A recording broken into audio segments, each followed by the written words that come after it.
लेकिन माहिल को चैन कहाँ था। उसने एक दिन राजा परमाल से बेला के गौने की बात चलाई। बोला, ब्रह्मा की शादी को 1 वर्ष हो गया, अब पृथ्वीराज की बेटी को विदा करा के ले आना चाहिए। लेकिन समस्या थी कि बिना युद्ध के तो गौना होने से रहा। दरबार लगा। उसमें राजा ने बीड़ा रखवाया कि कौन गौना करा के लाने की जिम्मेदारी लेगा।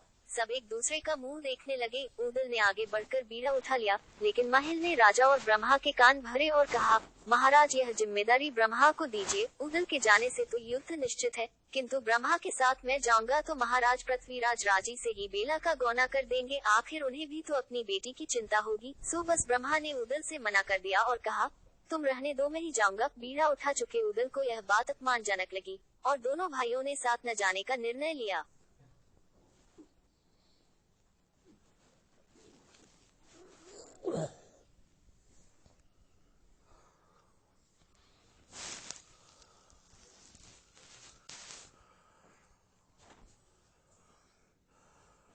फिर वही हुआ जो होना था। ब्रह्मा अकेले गए, राजी खुशी तो गौना कहाँ होना था। माहिल ने ब्रह्मा को समझाया कि महाराज पृथ्वीराज तुम्हारी वीरता की परीक्षा लेना चाहते हैं, अतः मित्रता पूर्ण युद्ध करना होगा। ब्रह्मा ने वीरता पूर्वक युद्ध करते हुए दिल्ली की सेना के छक्के छुड़ा दिए। पृथ्वीराज को चिंतित देखकर एक बार फिर माहिल ने दुष्टता पूर्ण सलाह दी। एक डोली में सेनापति चामुंडराय बैठकर ब्रह्मा के शिविर में पहुंचे। ब्रह्मा को बताया गया कि पृथ्वीराज ने बेला की डोली पहुंचा दी है। प्रसन्न होकर जैसे ही ब्रह्मा डोली के पास पहुंचे, स्त्री वेशधारी चामुंडराय ने असावधान ब्रह्मा पर प्रहार कर दिया। अंगरक्षक के रूप में साथ आए ताहिर ने भी एक वाण से ब्रह्मा को घायल कर दिया। घायल ब्रह्मा मूर्छित होकर पृथ्वी पर गिर पड़े। इस कायरतापूर्ण कृत्य के बाद ये लोग तुरंत वापस हो गए। यह समाचार पाकर बेला अत्यंत दुखी हुई और उसने उदल को संदेश भेजा कि आप आकर मेरी मदद करो और मुझे मेरे पति के पास पहुँचाओ।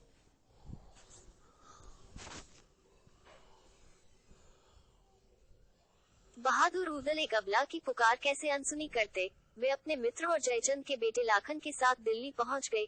एक बार फिर भीषण युद्ध हुआ, जिसमें लाखन ने वीरगति पाई, किंतु बेला को महल से निकालकर उदल ले आने में सफल हुई। बेला ने घायल पति ब्रह्मा के पास पहुंचकर पुकारा तो मूर्छित ब्रह्मा ने आंखें खोल दी। बेला ने अपना परिचय दिया और कहा कि मुझे आज्ञा दे कि अब मैं क्या करूं।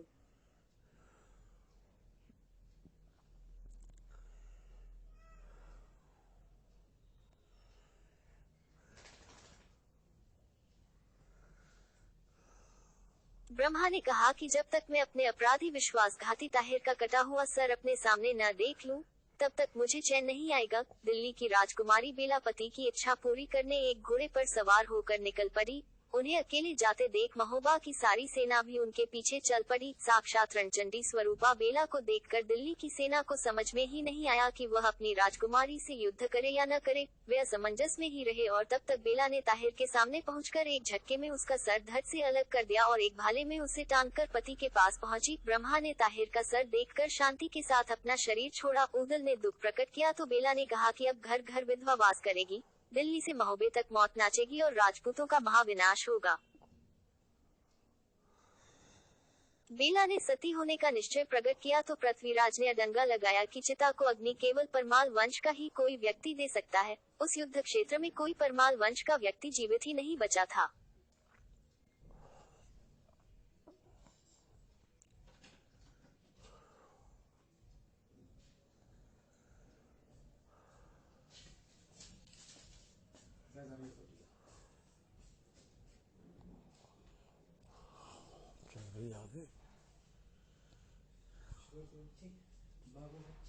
उदल पृथ्वीराज की बात अनसुनी कर चिता को अग्नि देने आगे बढ़ा तो पृथ्वीराज के इशारे पर सैकड़ों योद्धा उदल पर टूट पड़े। चिता एक तरफ रखी रह गई।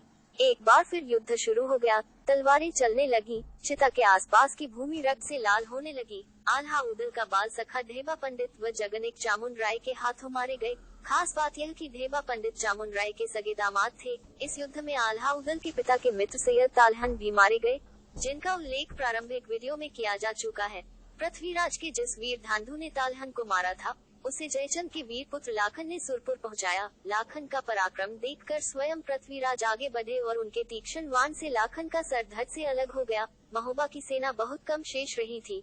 उदल अकेले ही दिल्ली के सैन्य दल में घुस पड़े और मानो प्रलय मचा दी, किंतु हर पराक्रमी के पराक्रम की एक सीमा होती है। अकेले घिर गए उदल को चामुंड राय, चंद कैमास, संयम राय, निराव राय आदि दिल्ली के प्रसिद्ध वीरों ने मिलकर अंततः मार गिराया, लेकिन उसके पूर्व उदल 1000 योद्धाओं को मार चुके थे। महाबली उदल का अंत होते ही महोबा की सेना में शोक छा गया।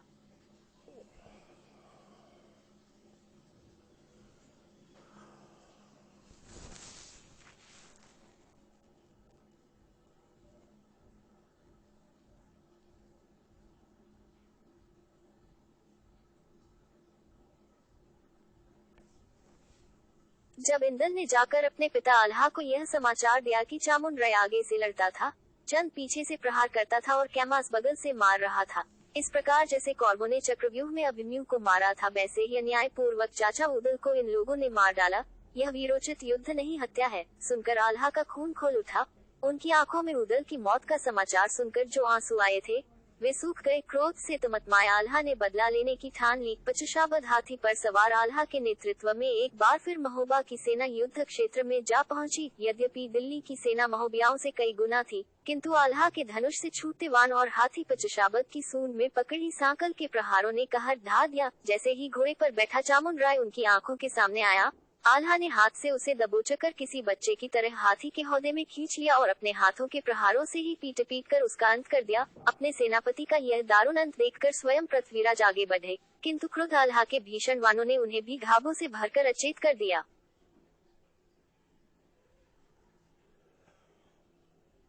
जिस समय आल्हा खंड लेकर शत्रुदल विध्वंस किए जा रहे थे, तभी महातेजस्वी महात्मा गोरख वहां प्रकट हुए और इंदल व आल्हा को अपने साथ लेकर अंतर्ध्यान हो गए। माना जाता है कि उसके बाद आल्हा कजरी वन में तपस्यारत हो गए। उन्हें अमर माना जाता है और यह भी मान्यता है कि देश के कई मंदिरों में वे पूजा करने आज भी पहुंचते हैं।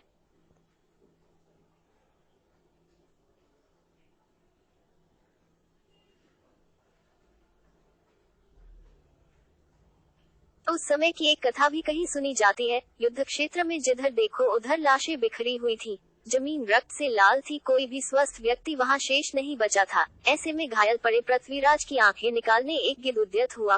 पास ही घायल पड़े संयम राय यह दृश्य देखकर और तो कुछ नहीं कर सके, पर उन्होंने गिद्ध का ध्यान पृथ्वीराज पर से हटाने को अपने शरीर का मांस काटकर उस गिद्ध की तरफ फेंका। वे तब तक गिद्ध को अपने शरीर का मांस खिलाते रहे, जब तक कि चांद वरदाई के साथ दिल्ली के बचे हुए कुछ सैनिक वहां